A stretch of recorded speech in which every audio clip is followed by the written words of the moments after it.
Hello everyone, and welcome to this week's episode of Pulp Crazy. I'm your host, Jason Aiken. This week's episode is a crossover special in honor of the announcement of Crossovers Expanded, A Secret Chronology of the World, Volumes 1 and 2, by Sean Lee Levin. Crossovers Expanded, Volumes 1 and 2, are now available for pre-order from Meteor House at meteorhousepress.com.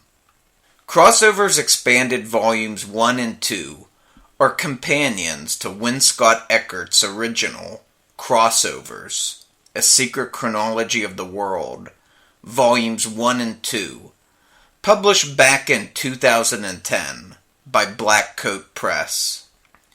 In this landmark 2-volume work, Scott Eckert documented the history of what he calls the crossover universe. The genesis of the project occurred when Eckert began documenting crossover stories involving characters Philip Jose Farmer placed in his Wold Newton family, but was later greatly expanded to cover a wide berth of crossover stories. Now I should point out the terms crossover and Wold Newton are not synonymous. Just because a story is a crossover doesn't mean it's Wold Newton related, and vice versa. For more information on this subject, head to woldnewtonfamily.com. The simplest way to explain what type of crossover stories are included in the crossover universe is a saying called "the world outside your window." It takes that kind of approach. All of the stories in the crossover universe can conceivably happen right outside your window. But that is just the simplest bare bones explanation. If you want a better explanation, I highly recommend you pick up Crossovers Volumes 1 and 2 to read about Scott Eckert's roles for what crossovers he includes in his chronology, and his thoughts in general on the matters of crossovers, fictional biographies, the use of historical figures, and how he handles comic book superheroes in the crossover universe. In these two massive tomes, there is also some interesting addenda, including television crossovers, alternate universes, and Kim Newman's Anno Dracula universe. Now, in my opinion, Crossovers Volumes 1 and 2 are damn near peerless reference books, covering events from 6 million BCE to 802,701 AD. If you're into Philip Jose Farmer's Wold Newton family concept, Alan Moore and Kevin O'Neill's League of Extraordinary Gentlemen, Warren Ellis and John Cassidy's Planetary, Tales of the Shadow Men from Black Coat Press, you owe it to yourself to check out the crossover universe. There's a blog that has some free reading for you to do too. It's located at www.crossoveruniverse.com, and I'll have a link to it in the show notes as well. Reading Crossovers Volumes 1 and 2 will get you ready for Sean Lee Levin's authorized follow-ups, Crossovers Expanded, Volumes 1 and 2, coming summer 2016 from Meteor House.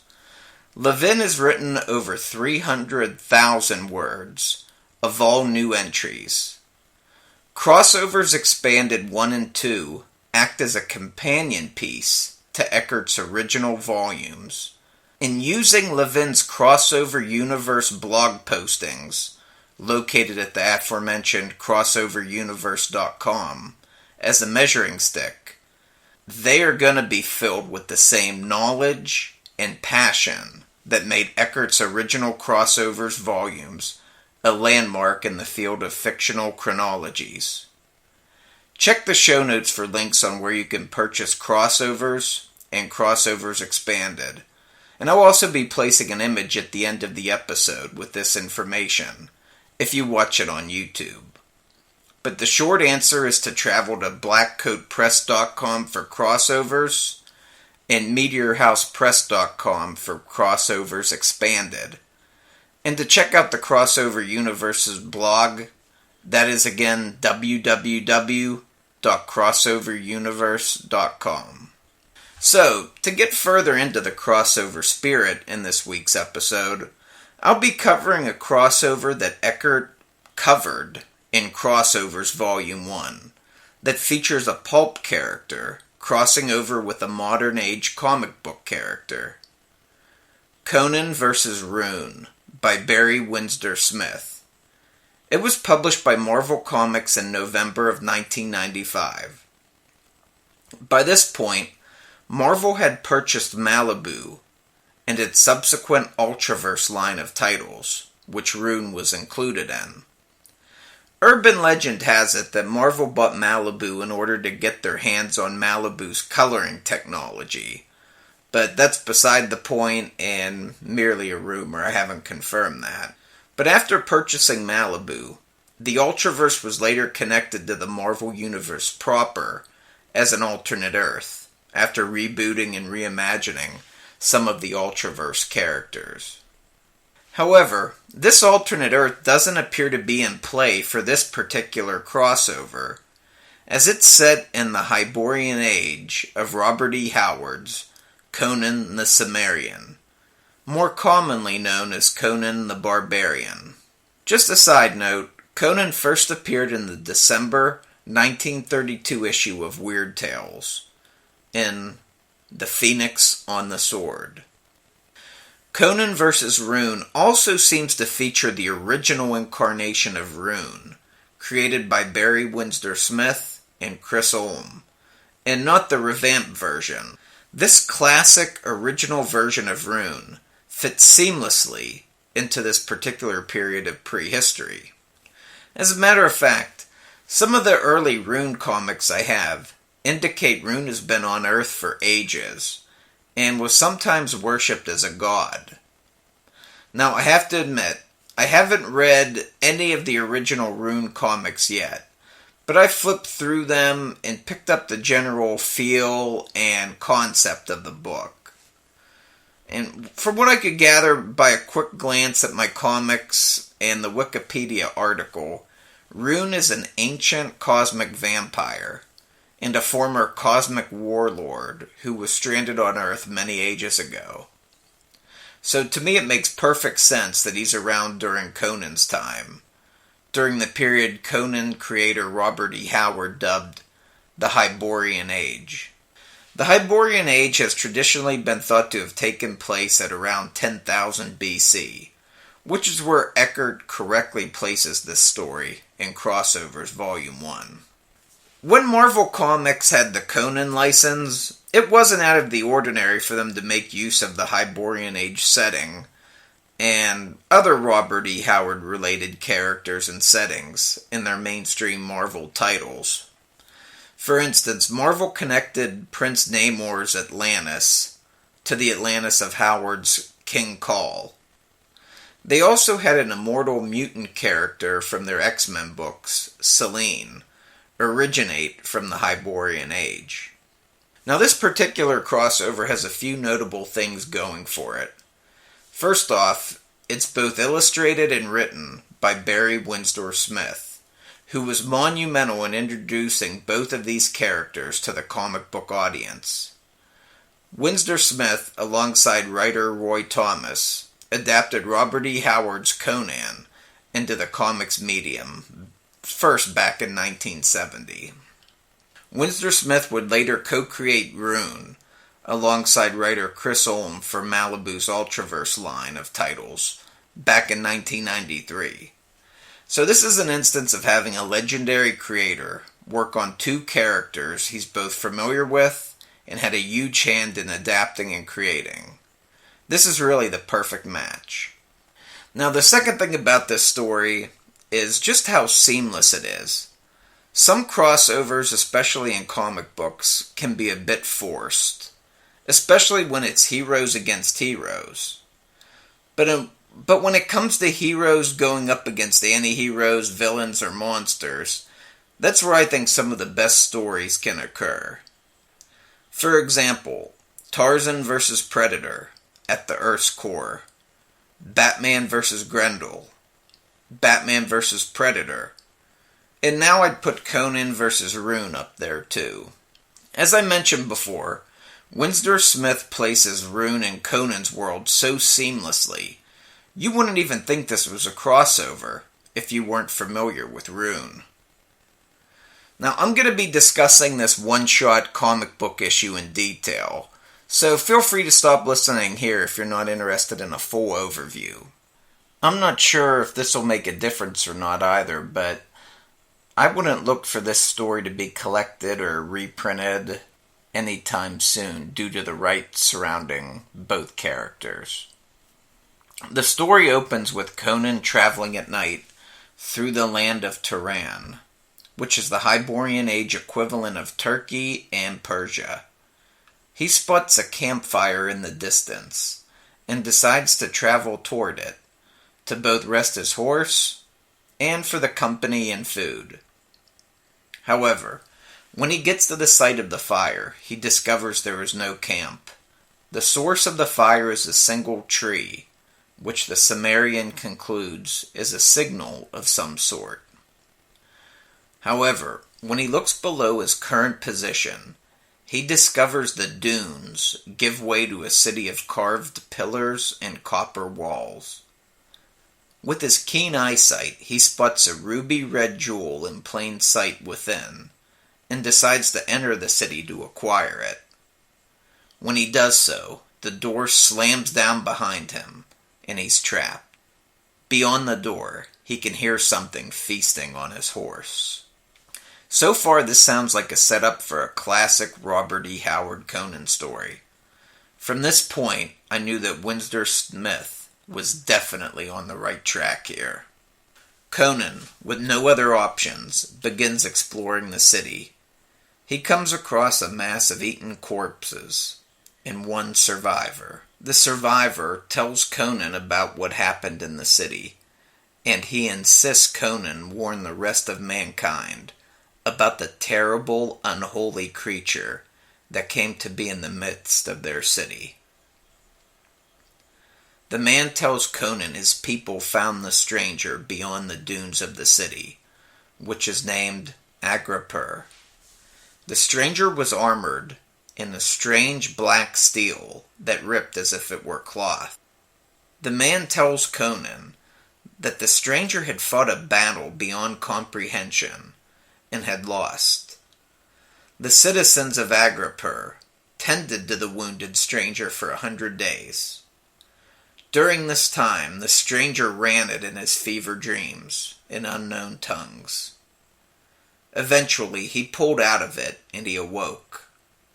According to the man, when the stranger awoke, he spoke to the city's elders of philosophies as only the gods may speak. The stranger told them his name was Rune. Rune mastered the language of the Turanians with ease, and in time they perceived Rune as a god. All was well until a young woman approached Rune as to kiss him on the cheek, as is their custom. Rune's response was to attack and eat her, but she was only the first to die. Rune shouted, "Let the feasts commence," and proceeded to cannibalize the population of Agripur. The man finishes his tale, and he asks Conan to put him out of his misery, which Conan obliges with cold steel. The Cimmerian then travels deeper into the city, and comes across Rune's throne room, littered with even more eaten bodies. He destroys Rune's throne of bones, attracting the creature's attention. Rune swoops down out of the sky and attacks Conan. The two fight, and Rune is surprised at Conan's strength. Now sadly, Conan drops his sword, as they engage Rune hand to hand. But again, he proves he's a formidable foe for the Dark God. The two battle back and forth, with Conan gaining the upper hand and beating Rune into submission. It's then when Conan notices the jewels around Rune's neck, the same type as the ruby-red jewel that trapped him in the city. As Rune begins to recover with new life, Conan swears he won't let it happen. The Cimmerian seems to know the jewels are the source of Rune's power, and attempts to rip them from his neck. But this causes an explosion and a supernatural backlash to occur. This is the same type of vision that Conan sometimes encounters in the original Robert E. Howard stories, when he comes into contact with supernatural objects and situations. The most notable being in the fantasy and science fiction classic, The Tower of the Elephant. Conan has cosmic visions of Rune's past, including his time as an armored warlord. He also sees images of monstrous beetles that he knows are an aspect of the dark god Rune himself. He also sees the souls that perished because of Rune. Eventually he escapes the vision and awakens among the heap of bodies in Rune's throne room. Rune is nowhere to be found. Conan's not sure why he's alive, but his eyes fall onto the burning skull of his horse, pierced by his own sword. Rune has also left 4 runes on the doorway above Conan. Conan doesn't know this, but on the credit page of the comic, the meaning of the 4 runes are revealed to be separation, warrior, journey, and disruption. Conan throws the burning skull into the dead bodies, and the flames begin to consume them. Conan leaves the city with the words of the dead man echoing in his mind. Go, spread this warning afar. The devil is upon this land. Let all men fear. The last panel shows Conan walking away from the city, fires burning, sword in hand. The caption states, If your gods still listen, speak to them now. Now, this was a great one-shot issue.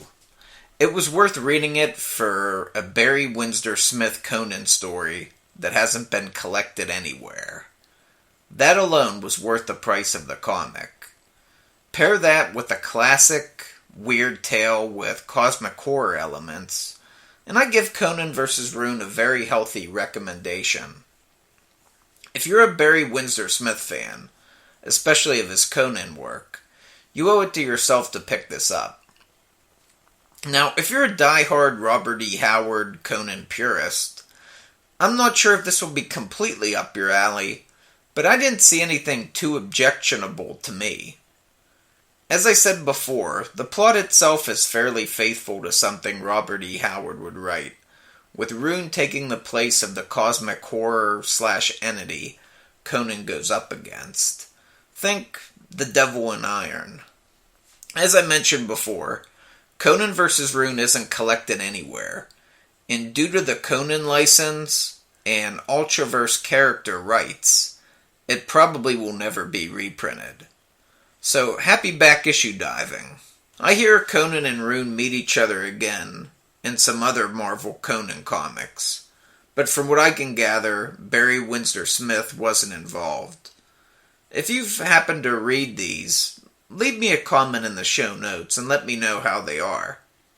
In the meantime, check the show notes for links relating to crossovers, Crossovers Expanded, the Crossover Universe blog, the Wool Newton family website, and other useful links related to this episode. Well, that's it for this week's episode of Pulp Crazy.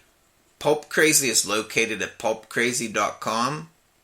I'm at Pulp Crazy on Twitter, and facebook.com/pulpcrazy.